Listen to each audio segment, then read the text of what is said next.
Akala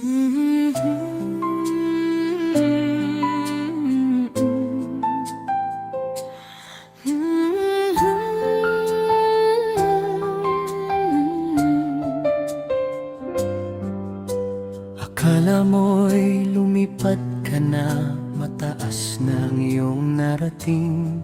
May unipormeng makintab, dangal at respeto ang hawak noon. Ginamit mo ang tiwala, sinira mo ang pangako sa babaeng nagmahal sa'yo. Inalay ang puso at buhay ng buo. Pinili mo ang panandali, ang ligaya, ang lihim na kasiyahan. Iniwan mo ang pusong handang maghintay magpakailanman.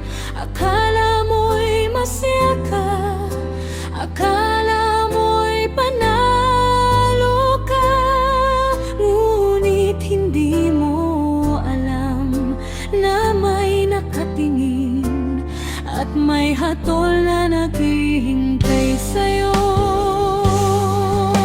Mula sa unipormeng may dangal hanggang sa wala kang katayuan, tinanggal ka sa serbisyo na walang lahat ng iyong kayamanan. Ngayon hindi lang si Jessa ang naiiwang luhaan at sawi, kundi ikaw din na ngayon ay lugmok at walang matakbuhan pa. Isang malaking paalala sa lahat ng nakikinig: huwag ipagpalit ang tapat na pag-ibig. Kasalanang panandalian lamang, ang langit ay may mata, ang tadhana ay may suka. Kung ano ang itinanim mo, iyon din ang iyong agi, walang iwanan. Mula sa'yo uniforme patungo sa kawalan, ang iyong ginawang mali ay siya ring bumagsak sa'yo ngayon.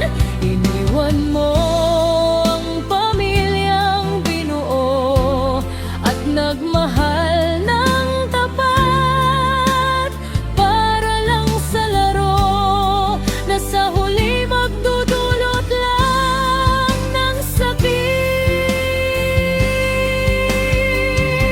Ngayon ang hatol ay dumating na, wala ka nang maibabalik pa. Kung ano ang itinanim mo, iyon ang iyong anihin. Ang pagtataksil na ginawa mo ay siya ring bumalot sa'yo ng dilim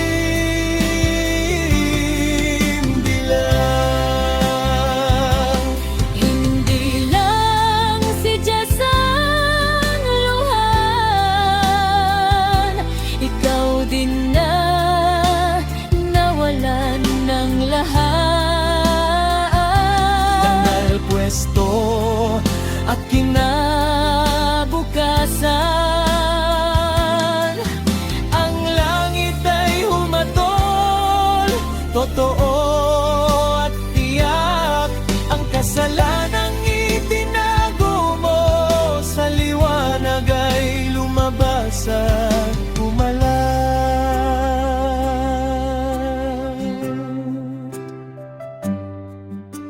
Ilang gabi kang nagdiwang, akala mo'y ligtas ka na. Ang kasalang itinago ang pangakong binalewala.